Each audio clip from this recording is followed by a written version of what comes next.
Meus queridos irmãos, bom dia. Estamos aqui para mais um culto. Deus presente, nós unidos em espírito, apesar da distância, juntos para adorarmos a Deus, para louvarmos o seu santo nome.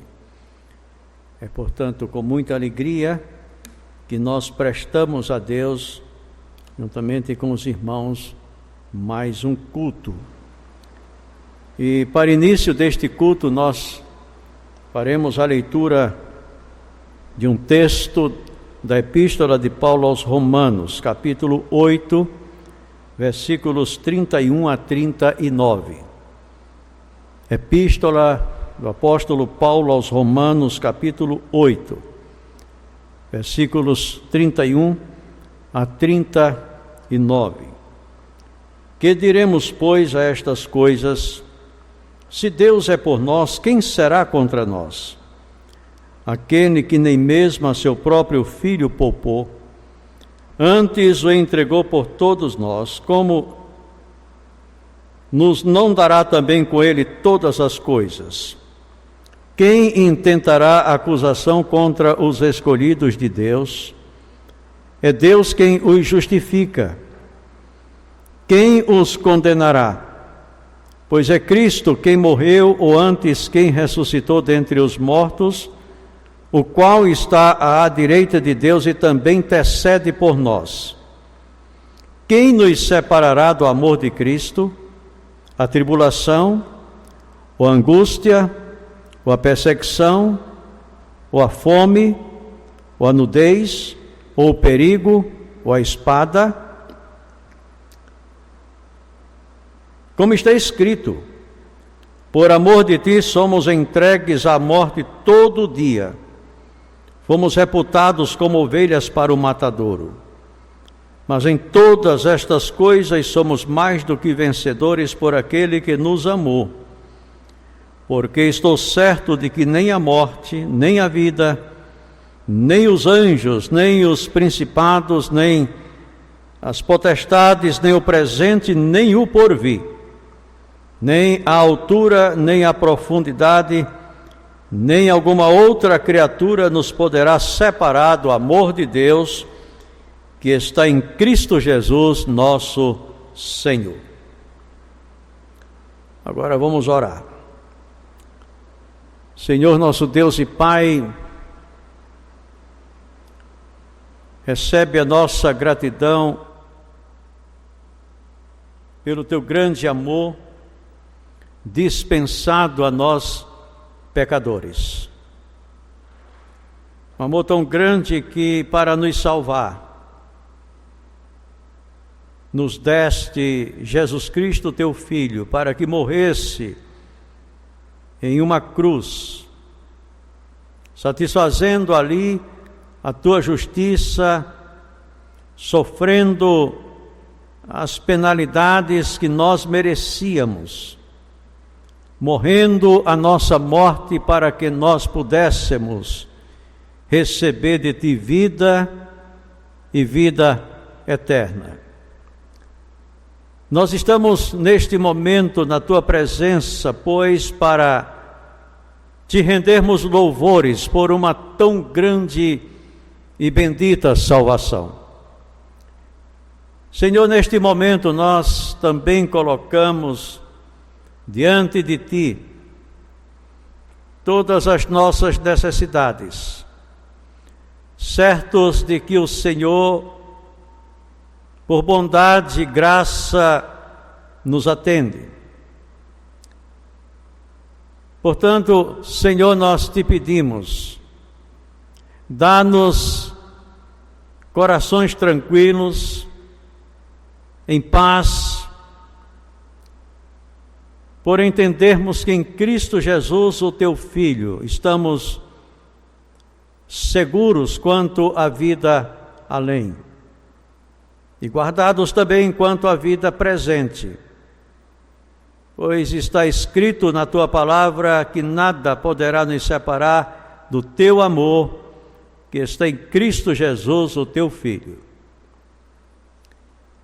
Nós também te pedimos, ó Deus, pelo teu povo espalhado por sobre toda a face da terra, neste momento tão angustioso da história,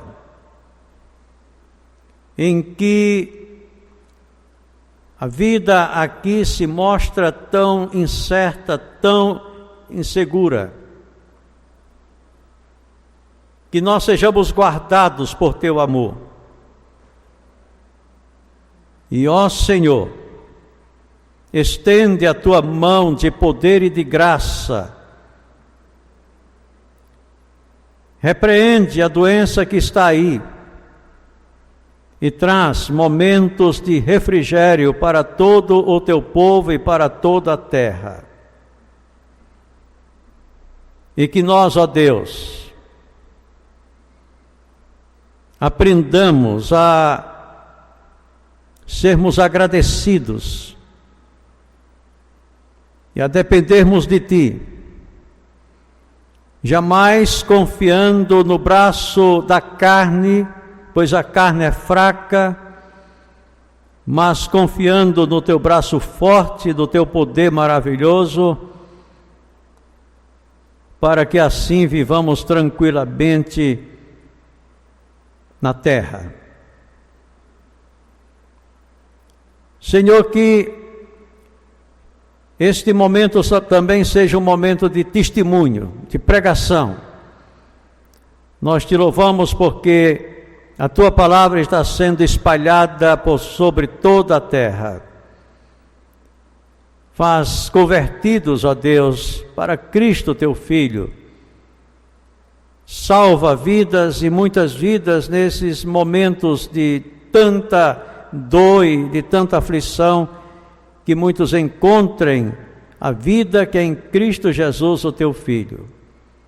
Abençoa a nossa igreja.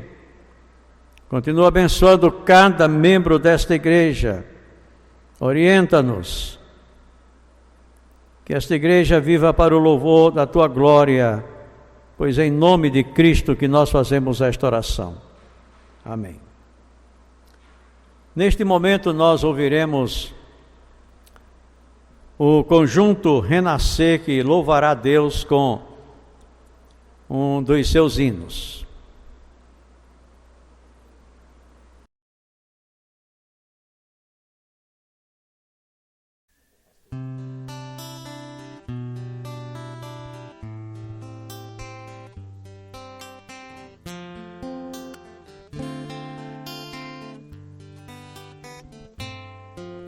Ó Deus, guia o meu caminhar, pra Ti eu quero trabalhar. Senhor, ensina-me a amar, desejo em minha alma o Teu amor levar. Ó Deus, me ensina a Te amar mais e mais, e ao próximo como a mim mesmo, e assim poderei Teu amor anunciar. Ó Deus, me ensina a Te amar mais e mais, e ao próximo como a mim mesmo, e assim poderei Teu amor anunciar.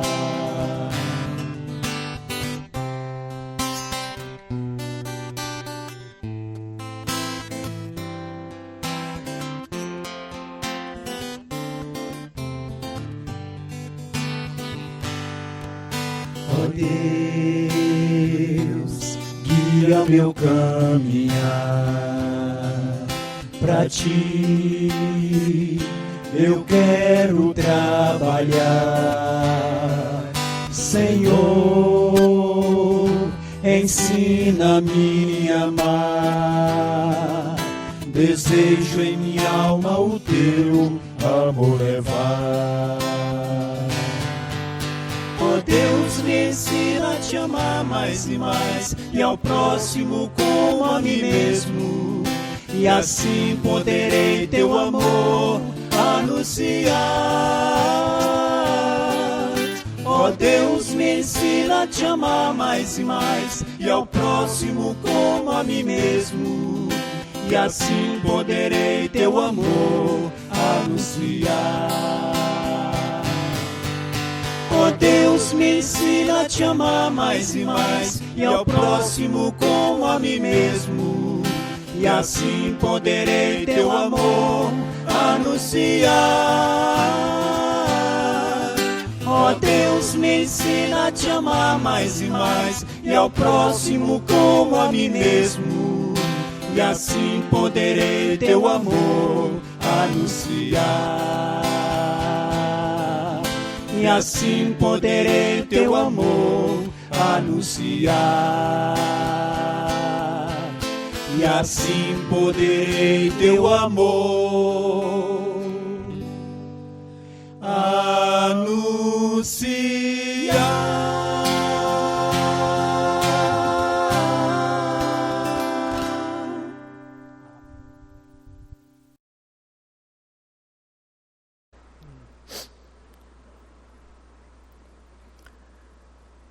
Também lembramos aos irmãos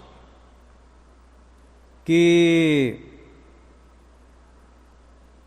os dízimos e ofertas que os irmãos têm para entregarem à igreja para o seu sustento, sustento do ministério, sustento da obra missionária, evangelizadora e também assistencial, esses dízimos e ofertas poderão ser depositados na conta que está na tela.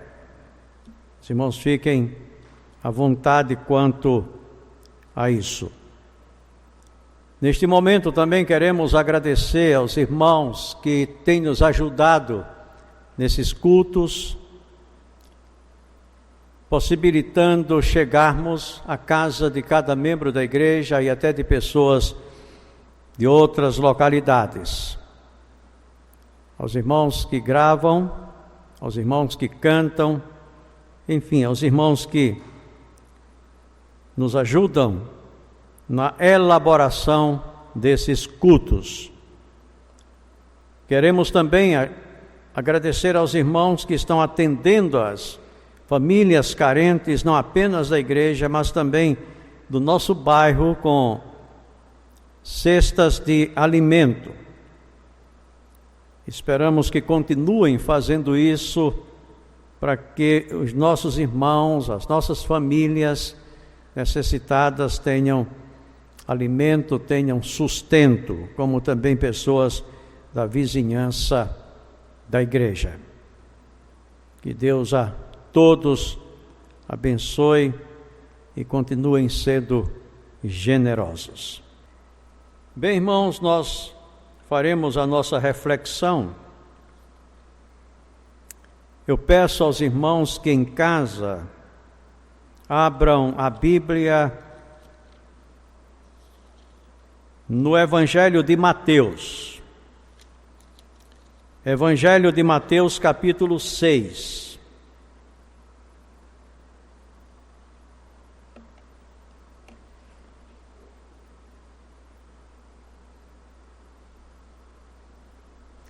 A partir do verso 25, vamos falar sobre a ansiedade, como vencermos a ansiedade, como triunfarmos sobre o desespero. Por isso vos digo, não andeis cuidadosos quanto à vossa vida pelo que haveis de comer, ou pelo que haveis de beber, nem quanto ao vosso corpo pelo que haveis de vestir. Não é a vida mais do que o mantimento, e o corpo mais do que o vestido? Olhai para as aves do céu, que nem semeiam, nem cegam, nem ajuntam em celeiros, e vosso Pai Celestial as alimenta. Não tendes vós muito mais valor do que elas? E qual de vós poderá, com todos os seus cuidados, acrescentar um côvado à sua estatura? E quanto ao vestido, por que andais solícitos? Olhai para os lírios do campo, como eles crescem, não trabalham nem fiam. E eu vos digo que nem mesmo Salomão, em toda a sua glória, se vestiu como qualquer deles. Pois se Deus assim veste a erva do campo, que hoje existe, e amanhã é lançada no forno, não vos vestirá muito mais a vós, homens de pouca fé? Não andeis, pois, inquietos, dizendo que comeremos, ou que beberemos, ou com que nos vestiremos, porque todas essas coisas os gentios procuram. De certo, vosso Pai Celestial bem sabe que necessitais de todas estas coisas. Mas buscai primeiro o reino de Deus e a sua justiça, e todas estas coisas vos serão acrescentadas. Não vos inquieteis, pois, pelo dia de amanhã, porque o dia de amanhã cuidará de si mesmo, basta cada dia o seu mal. Oremos mais uma vez. Senhor nosso Deus e Pai, recebe a nossa gratidão pelos teus cuidados. Nós te louvamos porque estamos nas tuas mãos. E estando nas tuas mãos, estamos no lugar mais seguro que existe. Nós te louvamos pelo sustento de todo dia, pelo pão. Nós te louvamos pela roupa que cobre o nosso corpo. E muito especialmente nós te louvamos pela bênção da salvação em Cristo Jesus, o teu Filho. Senhor, neste momento fala-nos e que os nossos corações sejam aquietados por tua voz. Que a tua palavra penetre nas nossas vidas e nos dê paz, alegria, mantendo a nossa esperança firmada em Cristo Jesus, o teu Filho, pois é em nome dele que nós fazemos esta oração. Amém. Meus queridos irmãos em nosso Senhor e Salvador Jesus Cristo, meus prezadíssimos amigos, a ansiedade pode-se dizer com absoluta segurança, sem possibilidade de contestação, é uma das piores consequências da incredulidade que há no nosso coração. Se crescemos em Deus, se crescemos de verdade em Deus, se crescemos na soberania de Deus, que Deus está no controle de todas as coisas, se crescemos verdadeiramente na paternidade de Deus, que aquele que assenta-se no trono do universo não é indiferente para conosco, mas que tem todo o interesse em nós e que cuida de nós como um pai extremamente amoroso cuida dos seus filhos, pois ele é nosso pai e nós somos seus filhos. Se crescemos verdadeiramente na providência de Deus, que nada que acontece cá embaixo acontece por acaso, mas tudo que aqui acontece seguindo um propósito estabelecido por Deus.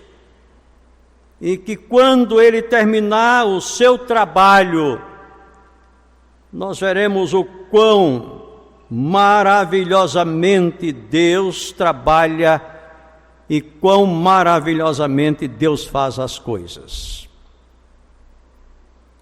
Claro que quando eu digo que se crescêssemos,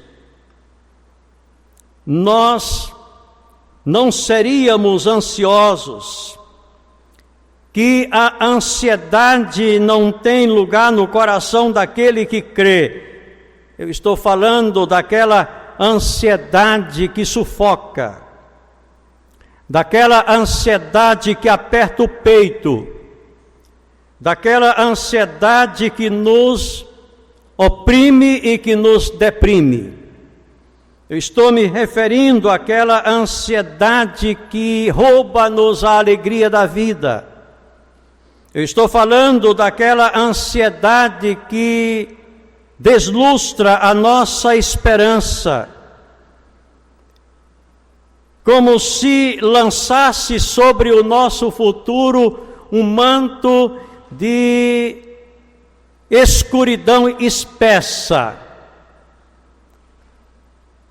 Assim, vivendo hoje, vivemos como se não houvesse amanhã para nós, como se a vida terminasse no silêncio da sepultura, como se a morte tivesse a última palavra. Essa ansiedade que deságua no desespero. Crendo, nós vencemos a ansiedade, nós triunfamos sobre ela. Nós não chegaremos ao desespero. Søren Kierkegaard, famoso filósofo existencialista cristão dinamarquês, considerado por muitos um dos maiores pensadores da história do pensamento humano, colocou muito bem isso que estamos dizendo quando, na sua excelente obra de viés psicológico intitulada O Desespero Humano, observou com muita propriedade que ou cremos ou desesperamos, querendo dizer com isso que a única alternativa à fé é o desespero. Ou cremos ou desesperamos. E o inverso não é menos exato. Se crermos, venceremos o desespero.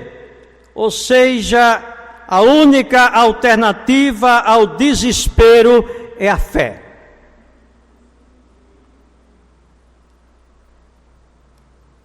Eis o segredo da grandeza moral e do equilíbrio emocional daquele gigante da espiritualidade cristã, apóstolo Paulo. O apóstolo Paulo vivia na dimensão da fé que é em Cristo Jesus, o nosso Senhor.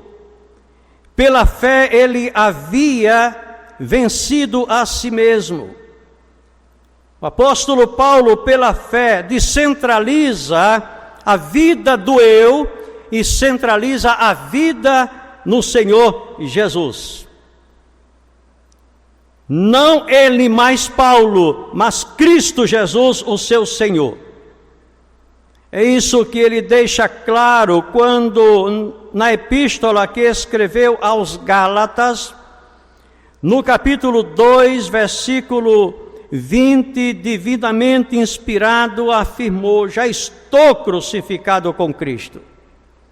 E vivo não mais eu, mas Cristo vive em mim. E a vida que eu agora vivo na carne, vivo-a pela fé no Filho de Deus, o qual me amou e a si mesmo se entregou por mim.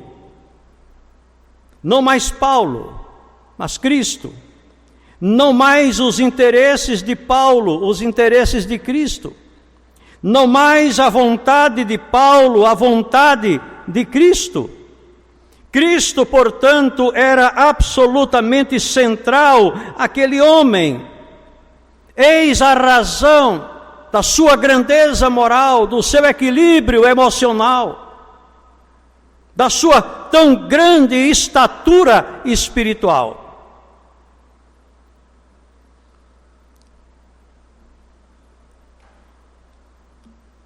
Mas isso funciona mesmo? Centrar a vida em Cristo funciona. Funciona para a vida e funciona para a morte.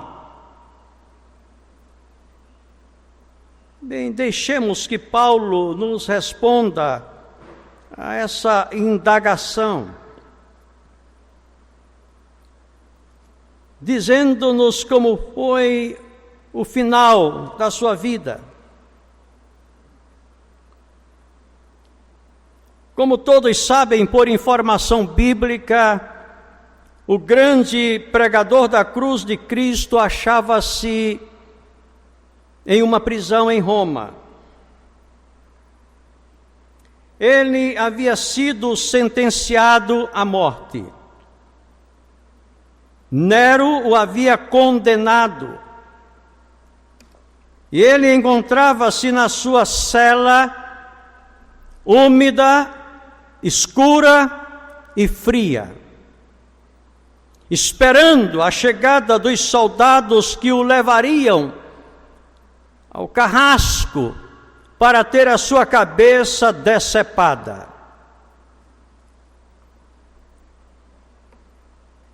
Qual o estado de Paulo naquela situação? Como ele se achava ali? Desesperado, aflito, ansioso, temeroso, angustiado? Absolutamente. Eis que o apóstolo Paulo achava-se sereno. Vejam o que ele afirma escrevendo a Timóteo, seu filho espiritual e fiel companheiro no ministério sagrado. Porque eu já estou sendo oferecido por aspersão de sacrifício. Aspersão de sacrifício, aquele líquido que era derramado sobre o altar em glória a Deus, em louvor a Deus, possivelmente aqui uma referência ao sangue dele que seria derramado por amor a Cristo. Ele estava morrendo por amor a Cristo ele seria executado. Portanto, repito, possivelmente uma referência ao seu sangue que seria derramado em louvor a Cristo, em louvor ao próprio sacrifício de Cristo para a sua redenção. E ele continua: e o tempo da minha partida está próximo. Partida, no caso, um eufemismo para a morte. O tempo da minha morte está próximo ou é chegado? É que para o crente, a morte é apenas uma partida deste mundo de aflições para a casa do Pai, para aquela terra onde não há dor, onde não há sofrimento, onde não há morte, onde não há infelicidade, sim, para aquela terra onde tudo é feliz, onde tudo é alegria, para a casa do Pai, lugar de delícias mil. E ele diz: combati o bom combate, acabei a carreira, guardei a fé. Um soldado que havia lutado bravamente ao lado do seu comandante contra a mentira, contra os vícios, contra a injustiça, contra todos os poderes do mal. Um soldado, portanto, de valor. Combati o bom combate, encerrei a carreira, cumpri o meu ministério. fiz o que me era devido fazer, honrei a minha vocação, honrei a chamada do meu Senhor, cumpri o meu ministério, cruzei a linha de chegada. Guardei a fé, permaneci firme, olhando para Jesus, autor e consumador da fé, fui até o fim, permaneci firme ao lado do meu Senhor. Aí diz: desde agora a coroa da justiça me está guardada, a qual o Senhor justo juiz me dará naquele dia, e não somente a mim, mas também a todos os que amarem a sua vinda. Eis aí, o homem que viveu nessa dimensão maior da vida, na dimensão da fé. O homem que arriscou tudo em Cristo, lançou tudo sobre Cristo, que fez de Cristo a base da sua vida, a razão da sua vida. A sua vida toda fora estruturada sobre a bendita pessoa do Senhor Jesus.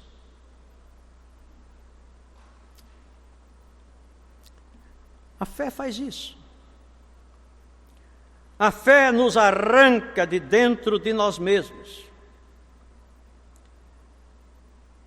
A fé arranca-nos daquilo que se chama de homem interior, contaminado, como um poço de águas estagnadas,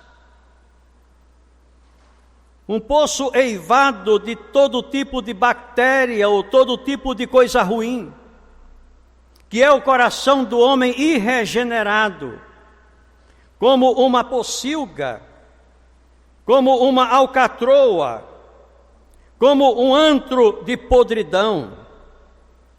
E a Bíblia não faz o menor segredo disso.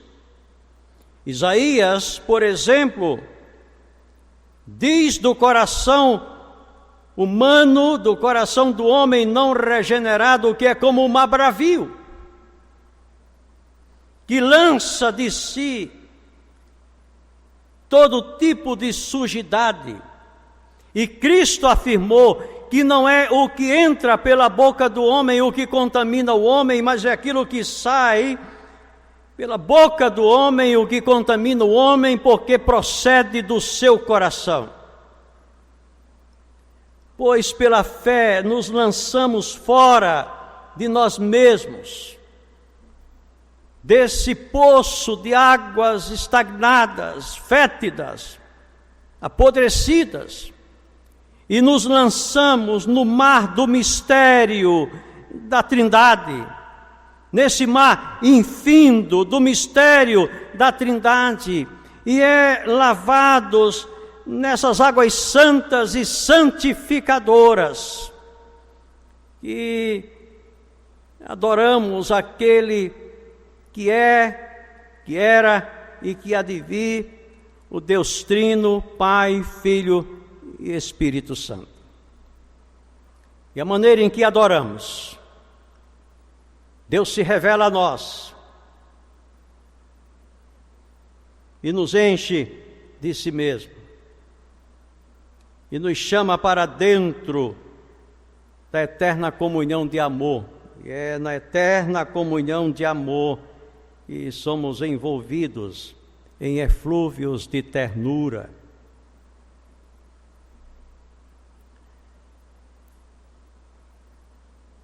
Pois o apóstolo Paulo nos informa na epístola que ele escreveu aos Romanos, no capítulo 5, que o amor de Deus foi derramado nos nossos corações pelo Espírito que nos foi dado.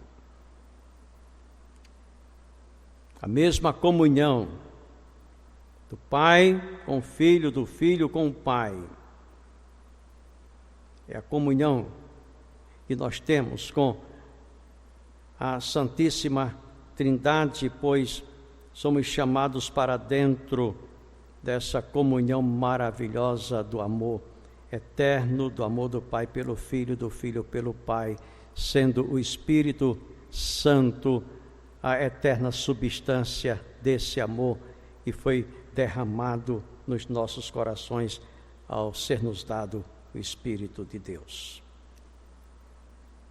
Mas eu gostaria de ler com os irmãos o texto em que esta afirmação de Paulo de que o amor de Deus foi derramado nos nossos corações pelo Espírito que nos foi dado. Capítulo 5, a partir do versículo 1 da Epístola aos Romanos. Sendo, pois, justificados pela fé, temos paz com Deus por nosso Senhor Jesus Cristo, pelo qual também temos entrada pela fé a esta graça, na qual estamos firmes e nos gloriamos na esperança da glória de Deus.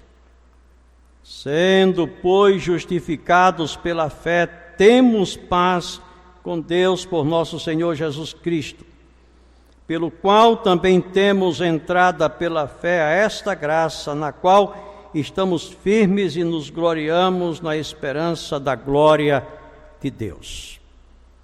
Percebam que o apóstolo Paulo começa dizendo que uma vez que temos o Espírito Santo habitando em nós, que temos experimentação do amor eterno, nós temos paz para o passado. Em relação ao passado, estamos quites, temos paz. Temos paz por isso, que já nenhuma condenação há para os que estão em Cristo Jesus, para os que vivem não segundo a carne, mas segundo o Espírito. Temos paz com nosso Deus. Já não devemos mais nada ao tribunal eterno, ao tribunal celestial. Cristo quitou a nossa dívida. Temos paz. Justificados, pois, pela fé, temos paz com Deus. Mas também justificados pela fé, nós temos graça para o presente.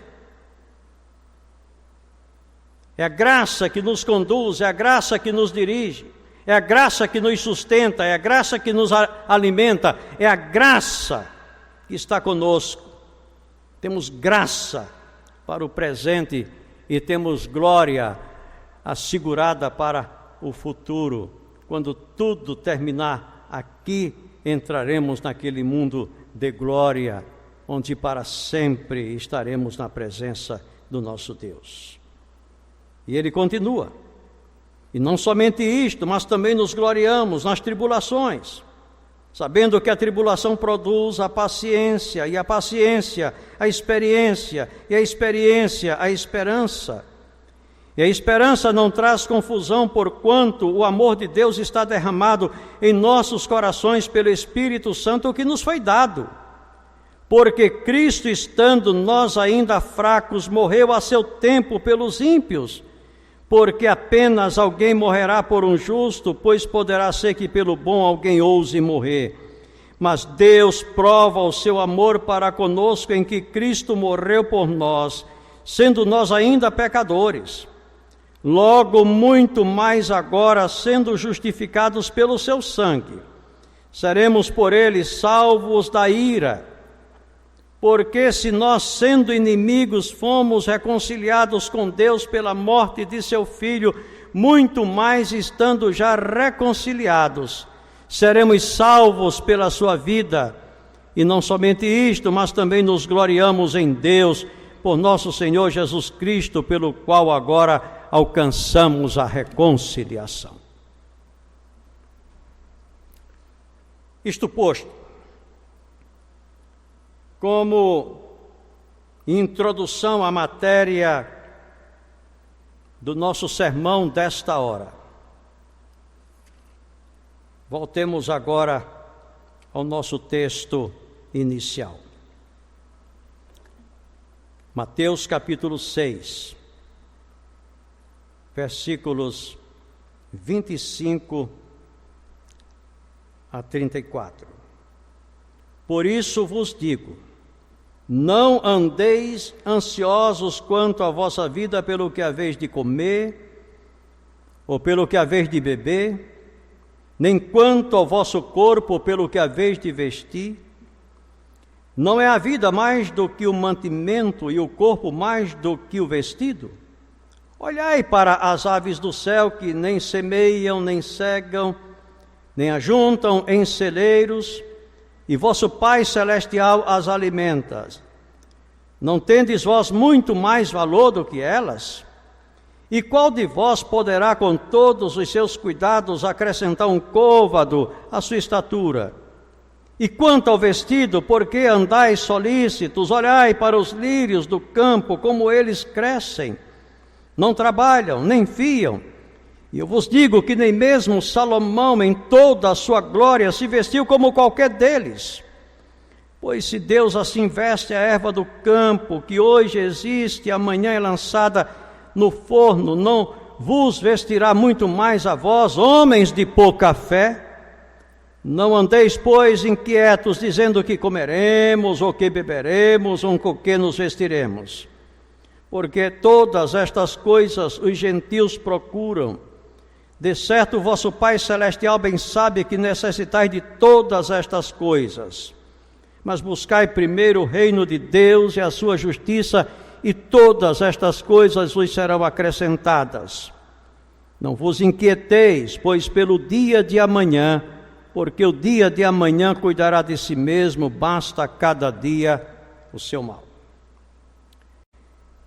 De pronto entendemos aqui que toda a questão se reduz nisso: fé.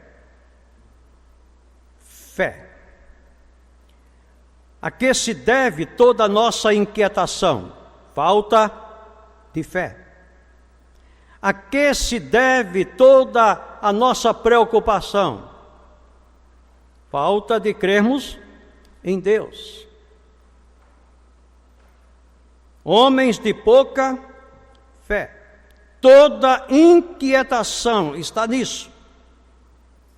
Falta de confiança em Deus, falta de fé em Deus, fé deficiente. Cristo, portanto, mostra como vencermos a ansiedade, como vivermos tranquilamente neste mundo, como termos paz no coração, na alma. O que fazermos para descansarmos quanto às preocupações da vida? Ele chama a nossa atenção aqui para 4 pontos que são fundamentais, que demandam de nós uma atenção de fé. A soberania de Deus, a paternidade de Deus, a providência de Deus e a adoração que é devida a Ele. Eu gostaria de rapidamente, neste momento, considerar com os irmãos estes 4 pontos. Primeiro ponto, a soberania de Deus. Como aquietarmos o coração? Como aquietarmos a alma? Como triunfarmos sobre a ansiedade, sobre o medo, sobre o temor, sobre o desespero? Desconcentrando a nossa atenção das circunstâncias que nos cercam, que nos envolvem, e concentrarmos toda a nossa atenção na soberania de Deus. Deus é soberano, Ele está no controle de todas as coisas. Ele governa. Ele governa de maneira absoluta toda a criação.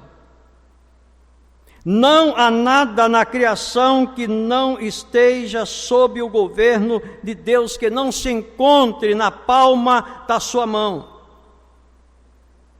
Ele tem controle absoluto sobre o infinitamente grande, sobre o macrocosmos, e ele tem controle absoluto sobre o infinitamente pequeno, sobre o microcosmos. Ele domina o macro e ele domina o micro. Ele tem controle absoluto sobre as galáxias, as grandes galáxias com os seus intrincados sistemas planetários. Ele traçou um caminho para cada astro que há no firmamento. Foi ele que criou esse firmamento de belezas mil. Hoje nós temos uma pálida ideia da beleza do universo mediante as imagens que o Hubble tem enviado para a Terra, aquele potente telescópio que viaja pelo espaço. O nosso Deus controla tudo. É impressionante que, falando a respeito do governo de Deus, do poder maravilhoso de Deus, Isaías chega a dizer que ele conhece todas as estrelas que há no universo. São bilhões, bilhões e bilhões de estrelas. Há mais estrelas no universo do que grãos de areia em todas as praias da terra. E ele conhece a todas pelo nome e chama a todas pelo nome, e nenhuma delas se furta ao seu chamado. Imaginemos só por um instante que Deus se afastasse da sua criação. Se ele fizesse isso, o cosmos se transformaria num caos. Deus está no controle, Deus domina, Deus reina. Ele está sentado no seu alto e sublime trono. Ele controla o infinitamente grande e ele controla o infinitamente pequeno. Ele controla o macro e ele controla o micro. Ele controla o mundo das grandes galáxias e ele controla o mundo das bactérias, dos micróbios, dos vírus. Esse coronavírus não tem vontade própria, não determina absolutamente nada. Ele está sob o poder de Deus e sob o controle de Deus. Deus ordena e as coisas acontecem. Ele ordena e o que era deixa de ser. Deus está no controle. Agora, e nós estamos no controle de alguma coisa? Nós temos algum controle sobre alguma coisa? Ora, nós não temos controle nem mesmo sobre as nossas vidas. Cristo, portanto, diz: por que vocês estão tão preocupados assim? Por que estão tão ansiosos assim? Vocês não podem acrescentar um côvado sequer a estatura de vocês. Vocês não têm o controle nem mesmo sobre as suas vidas. Estatura aqui é vida, a duração da vida. Nós não podemos acrescentar um segundo sequer à duração da nossa vida. Por mais preocupados que nos mostremos e por mais cuidadosos que nos mostremos, nós não podemos acrescentar um segundo sequer ao curso das nossas vidas. Então a melhor política é nos entregarmos àquele que é soberano, àquele que está no controle de todas as coisas e descansarmos nele. Entrega o teu caminho ao Senhor, confia nele e tudo mais ele fará. Aquietai-vos e sabei que eu sou Deus. Serei exaltado sobre as nações, serei exaltado sobre toda a terra. Então desconcentremos a nossa atenção das circunstâncias, das afobações da vida, das preocupações da vida, e concentremos a nossa atenção naquele que é soberano, naquele que controla todas as coisas.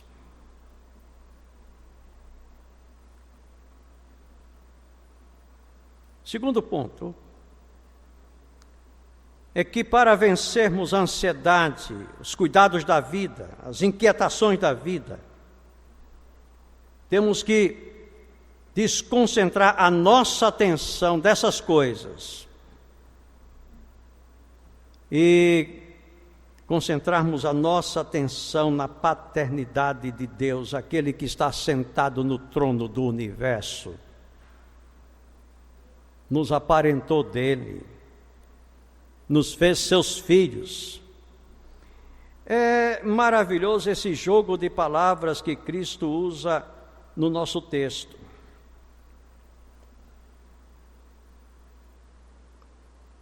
Olhai para as aves do céu, versículo 26, que nem semeiam, nem cegam, nem ajuntam em celeiros, e vosso Pai Celestial as alimenta.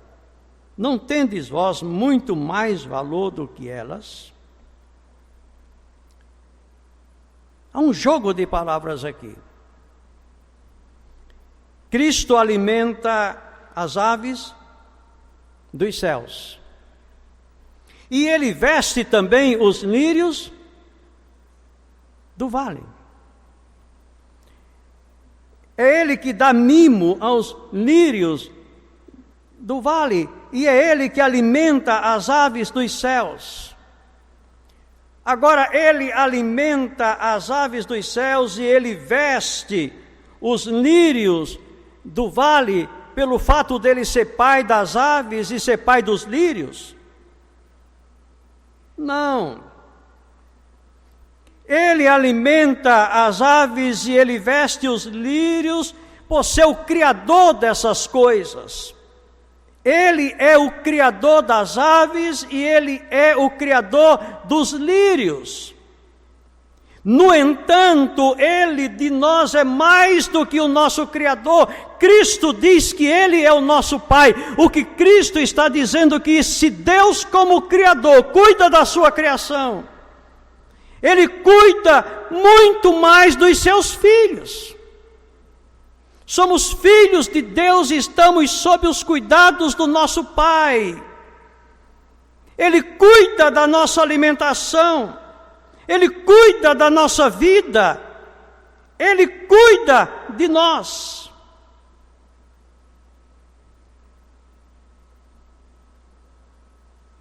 Foi Cristo quem nos ensinou a chamar Deus pelo doce nome de Pai. Dizem que todos os homens são filhos de Deus, mas isso é um engano. Nem todos os homens são filhos de Deus, é verdade que todos os homens são criaturas de Deus. Filhos de Deus são somente aqueles que creem no Senhor Jesus. Ele veio para os que eram seus, mas os seus não o receberam. Mas a todos quantos o receberam, foi-lhes dado o poder de serem chamados filhos de Deus, a saber, os que creem no seu nome. Filhos de Deus são somente aqueles que creem no Senhor Jesus.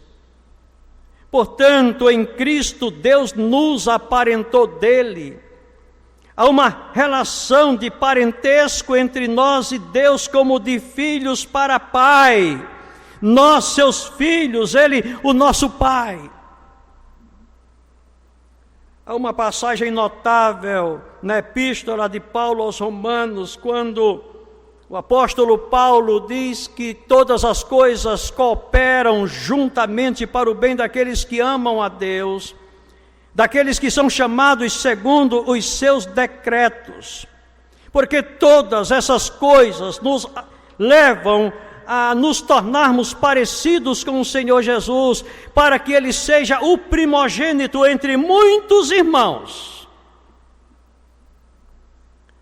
No Evangelho de João, capítulo 3, versículo 16, se lê: porque Deus amou o mundo de tal maneira que deu seu Filho unigênito, para que todo aquele que nele crê não pereça, mas tenha a vida eterna. O Filho unigênito de Deus agora é o primogênito do Pai, já não mais o unigênito do Pai, mas o primogênito do Pai, porque Ele trouxe ao Pai uma multidão de filhos. Todos quantos cremos no Senhor Jesus, temos a Ele como nosso irmão mais velho e nos tornamos filhos adotivos de Deus, mas com a mesma genética do Pai, com o mesmo DNA do Pai, pois Ele nos aparentou dele num parentesco espiritual. Nós somos seus filhos, Ele é o nosso Pai.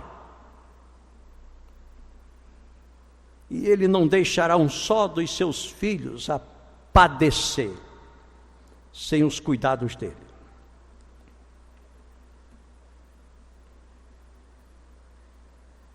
Cristo disse: que pai, o filho lhe pedindo um pão lhe dará uma pedra? Que pai, e o filho lhe pedindo um peixe lhe dará uma serpente? Ora, se vós que sois maus sabeis dar boas dádivas aos vossos filhos, quanto mais o vosso Pai Celestial dará o Espírito Santo aos que lhe pedirem. E Ele nos deu o Espírito Santo, que é o penhor da nossa herança, que é o selo, a garantia da nossa redenção, selados pelo Espírito Santo para o dia da redenção. Ele nos deu o penhor do Espírito, a garantia, a certeza absoluta de que a nossa casa é a casa do Pai. Somos filhos de Deus, herdeiros de Deus, temos o mesmo nome do nosso Pai, Ele nos deu o seu nome, e temos a mesma genética do nosso Pai. Ele nos fez participantes da sua natureza no mistério da regeneração ou do novo nascimento. Olhemos para Deus como nosso Pai e descansaremos. Aconteça o que acontecer, venha o que vier, o nosso Pai cuida de nós. Cristo diz: Ele alimenta as aves, Ele veste os lírios, e se Ele faz isso com as aves e com os lírios, Ele não faria muito mais por nós que somos seus filhos?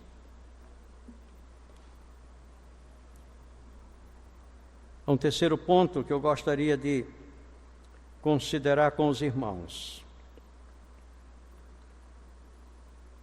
Para vencermos a ansiedade, para triunfarmos sobre o desespero, é importante desconcentrarmos a nossa atenção das circunstâncias que nos envolvem e concentrarmos a nossa atenção na providência de Deus.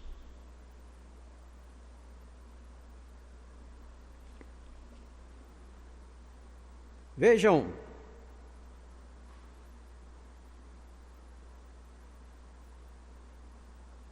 o que Jesus Cristo diz.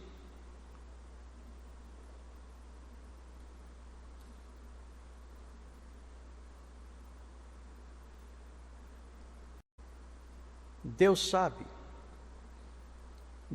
sabe que necessitais de todas estas coisas, porque todas essas coisas os gentios procuram. Ou seja, os gentios, no caso aqui os incrédulos, os que não creem, os que tomam a vida em suas próprias mãos e passam a viver como se Deus não existisse. Eles sim se preocupam com todas essas coisas. Eles sim se desesperam quando a situação foge ao controle deles. Aí Cristo diz: de certo, o vosso Pai Celestial bem sabe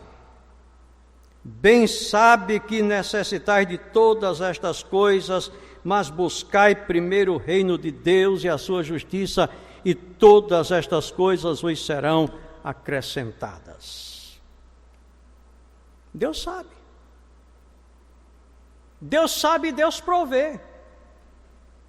Deus sabe o que nós necessitamos e Deus nos dá o que nós necessitamos. Ele provê.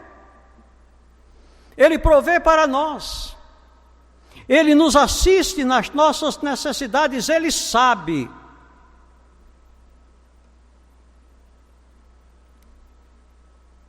Providência é Deus movendo céus e terra,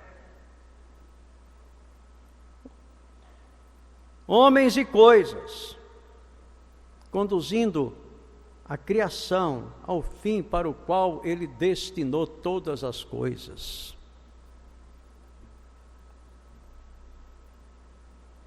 Tudo o que acontece cá embaixo obedece a um projeto de Deus, a um propósito de Deus maravilhoso.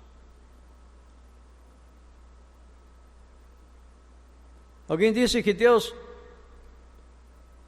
está a tecer um grande tapete, uma peça de tapeçaria.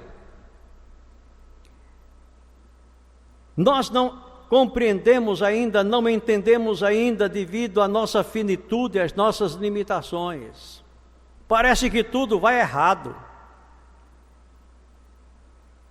Mas quando Ele terminar a sua obra, nós veremos o quão bem Deus trabalhou.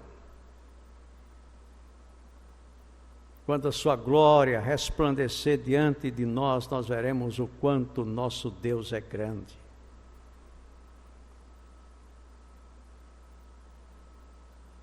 Meus irmãos, uma das experiências mais dramáticas que nós encontramos na Bíblia é aquela em que Deus pede a Abraão que lhe dê o seu filho em sacrifício. Abraão, dá-me o teu filho, o teu único filho, aquele a quem tu amas, Isaque. E Deus diz onde Abraão deveria sacrificar o menino. E vão. Altar levantado, lenha posta sobre o altar, e o menino diz ao pai: pai, aqui está a lenha, e aqui está o altar, e aqui está o fogo, mas onde está o sacrifício? Onde está? Está faltando o animal para o sacrifício? Onde está? E Deus diz ao menino: Deus proverá para si o sacrifício, meu filho. Ele amarra o menino, joga-o sobre a lenha que está sobre o altar, e quando a lâmina assassina está para varar o coração da criança, eis que Abraão é impedido pelo anjo de Deus que clama desde os céus: Abraão, não faças nenhum mal ao menino, porque Deus agora sabe que tu o amas. Abraão levanta o olho e vê o carneiro que está preso nos arbustos pelos chifres. Ali estava o sacrifício, ali estava o animal, e Deus proveu para o sacrifício, certo? Não, ainda não. Aquele carneiro foi apenas um tipo, apenas uma figura que apontava para alguma coisa muito maior, para um sacrifício muito mais grandioso. Aquele carneiro apontava para a cruz do Calvário e para o sacrifício perfeito. Deus mesmo proveu para a nossa redenção o sacrifício. Deus mesmo proveu para a nossa redenção a morte que nos daria vida. Deus mesmo proveu para a nossa redenção aquele que satisfez a sua justiça em razão da sua pureza. Ele que foi morto em fraqueza, Ele que teve a sua força tirada na cruz do Calvário e em fraqueza ele morre, e a sua fraqueza derrota todos os poderes das trevas. Na cruz ele esmaga a cabeça da serpente e abre para nós o caminho da glória eterna. Ele ressuscita ao terceiro dia na confirmação de que Deus está satisfeito e que agora nós podemos entrar na sua presença pelo sacrifício do Senhor Jesus. É certo que quando Abraão disse: o Senhor proverá o holocausto para si, meu filho, referia-se ao sacrifício de Jesus. Mas se ele proveu o maior, não nos daria as coisas menores? Se Deus é por nós, quem será contra nós? Aquele que nem mesmo a seu próprio filho poupou, antes o entregou por todos nós, como não nos dará também com ele todas as coisas?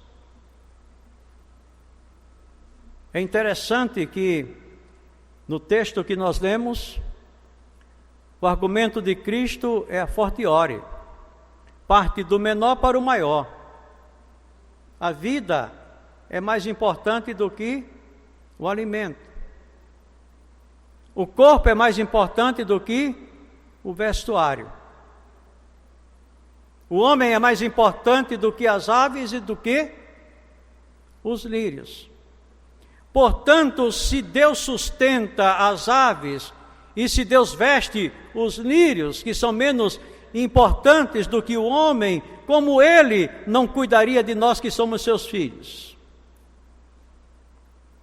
Mas aqui em Romanos, capítulo 8, versículos 31 em diante, ele parte do maior para o menor. O que é o maior? É o seu filho. Ele nos deu toda a sua riqueza, dando-nos o seu filho. Ele nos deu o seu tesouro maior. Como ele agora se omitiria de dar-nos as coisas menores? Em Cristo, nós temos de Deus todos os seus tesouros. Podemos descansar tranquilos. Ele cuida de nós. Ele provê para o nosso bem. E quando a vida terminar aqui, continuará na eternidade, em uma dimensão muito superior do que essa que nós vivemos aqui. Então Cristo conclui dizendo o seguinte: buscai primeiramente o reino de Deus e a sua justiça, e fiqueis quietos, porque todas essas coisas vos serão acrescentadas, tudo virá a reboque. Buscar o reino de Deus é acomodar-se ao governo de Deus. Buscar o reino de Deus é apresentar-se a Deus em adoração, em absoluta confiança e certeza de fé, de que Ele reina, reina e reina para todo o sempre. E que o nosso dever é simplesmente rendermos louvores ao seu santo nome. Se não aprendermos isso, a vida não tem sentido. Se não aprendermos que o sentido da vida está em adorarmos a Deus e afluí-lo para sempre, a vida não terá nenhum sentido. Vaidade de vaidade tudo é vaidade, diz o pregador. A vida não tem sentido. Mas aí o pregador chega lá no final do livro do Eclesiastes e ele diz o seguinte: o sentido da vida? Adorar a Deus, temer a Deus e guardar os seus mandamentos, porque isso é dever de todo homem. Adore a Deus, louve a Deus, sirva a Deus na experiência da fé, de um coração rendido a Ele, e Ele nos dará descanso em todos os momentos, em todas as circunstâncias da vida. Confiemos. Terminarei essa reflexão lembrando aquela palavra de Soren Kierkegaard, que citamos no início desta mensagem. A única alternativa à fé é o desespero. Ou cremos ou desesperamos. A única alternativa ao desespero é a fé. Se cremos, viveremos vidas sossegadas, pois Deus é o nosso arrimo e a garantia da nossa caminhada segura até a glória dos céus. Que Ele nos abençoe. Amém.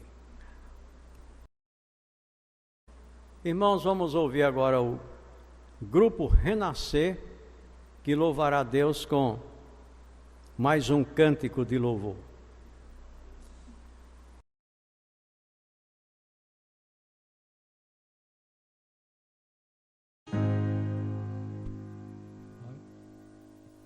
Nada, nada poderá nos separar. Nada, nada poderá nos separar.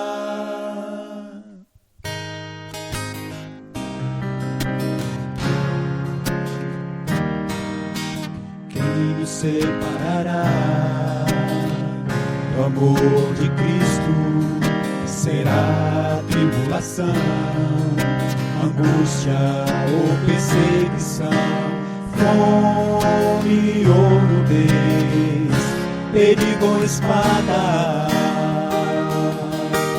Quem nos separará